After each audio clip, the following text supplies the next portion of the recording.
Okay, here's another game with the Sicilian Dragon defense, and we see the Yugoslav attack again.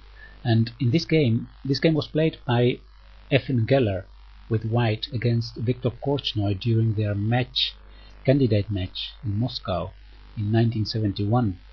That's the time when also Bobby Fischer became famous because he won these candidate matches, and later he met Boris Spassky in Reykjavik in 1972 and he won the world title. But in this match between Geller and Korchnoi, we see this game. This is the second game of the match. Later, Korchnoi won this match. In the total score was 5.5 points for Korchnoi and only 2.5 for Geller. And we see now here an idea that we have seen before in another video, and that's the move by white, bishop to h6. And black takes on h6 with the plan of later sacrificing on c3. So the queen must take back, and then the queen does not longer defend the c3 knight. So then rook takes c3 is played, thematic exchange sacrifice, and then a5. a5 is an idea of Korchnoi. Another move that is very popular in this position is queen to a5, attacking the c3 square. But Korchnoi came with his own idea, the move a5, and that is very strong. He's threatening a4 immediately. So what can white do? There are two options: play a3 or play a4, both with the idea of making this square a2 available for the white bishop to retreat. In the game, a4 was played. A short look at a3. What then normally happens is a4 by black, the bishop goes to a2 and then the queen goes to a5. The c3 pawn is attacked, so it must be defended by queen e3, for example, and then black continues the main plan of putting pressure on c3 by rook to c8. Okay, but let's go back to the game, because after a5 in this game, a4 was played like that, stopping this a5 pawn immediately, and the black queen cannot go anymore to a5, but it can go to c7, still attacking this c3 pawn. Queen e3 was played, and then queen goes to c5, a good place for the queen for several reasons. One is that he keeps attacking c3, another is that he has options to go to a3, and also this knight on d4 is pinned, and that's why this square is a good square for the queen. King to d2 was played, and now we see this idea of white, that white wants to look for safety for his king, and because of this damaged pawn structure on the queen side, what white does is that he starts walking with his king towards the other side of the board. The plan is to go to f2 and then move the rook to e1 and then put the king on g1, so it's a kind of an artificial way of castling. Now remember that white is the exchange up at this moment, so if white succeeds in looking for king safety, then there is a chance that then this material advantage will become more important.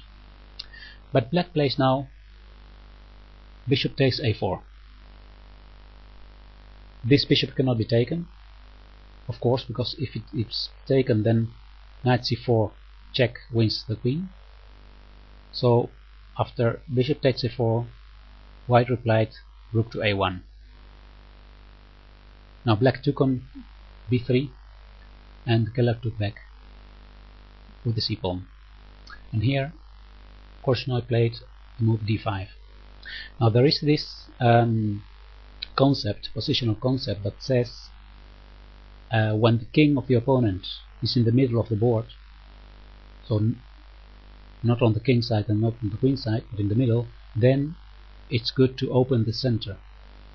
This is one of the concepts that are written by Nimzowitsch in his famous book My System.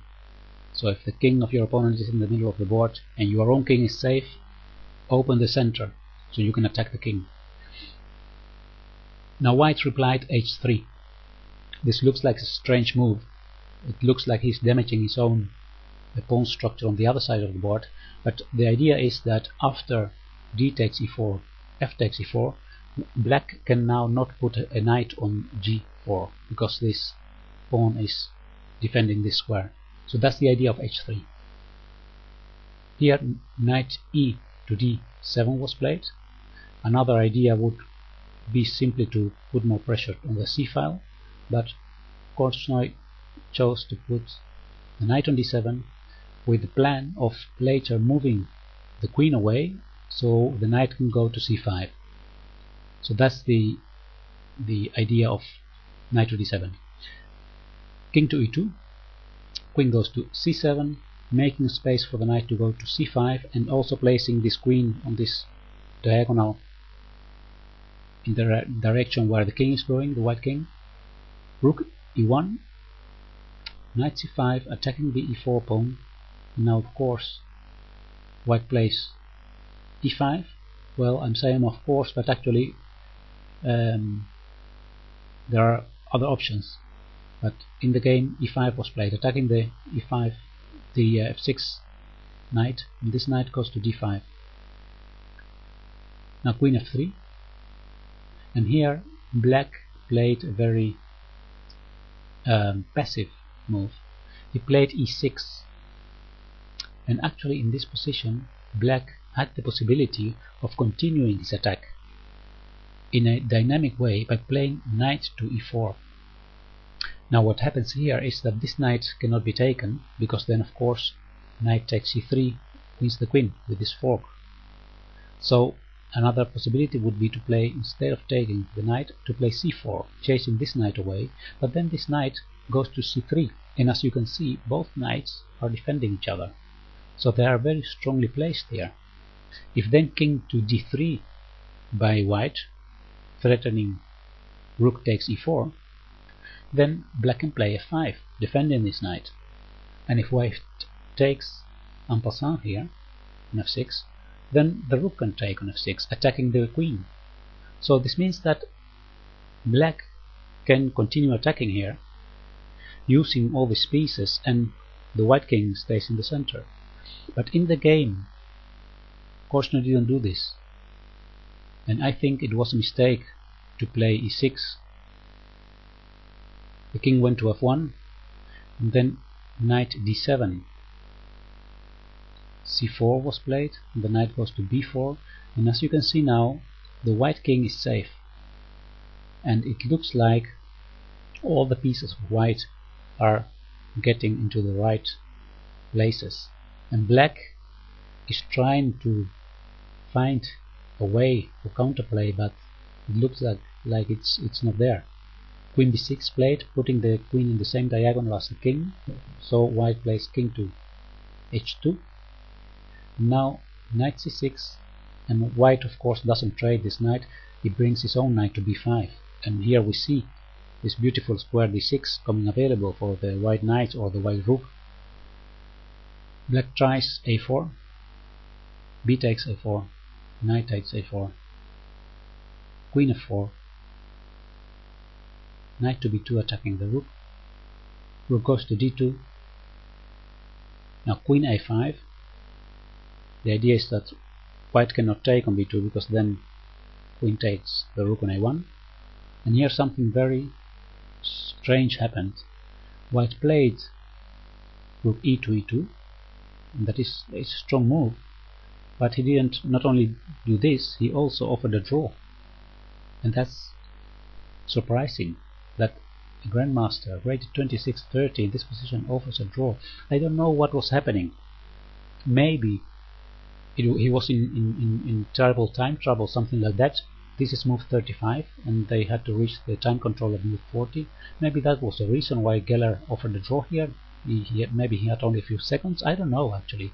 I don't know why Efim Geller offered a draw in this position, because it looks so beautiful for white that it makes no sense in not continuing this. But this is what happened, and of course Viktor Korchnoi accepted this draw. He accepted immediately, and he had this half point, and later he won the whole match.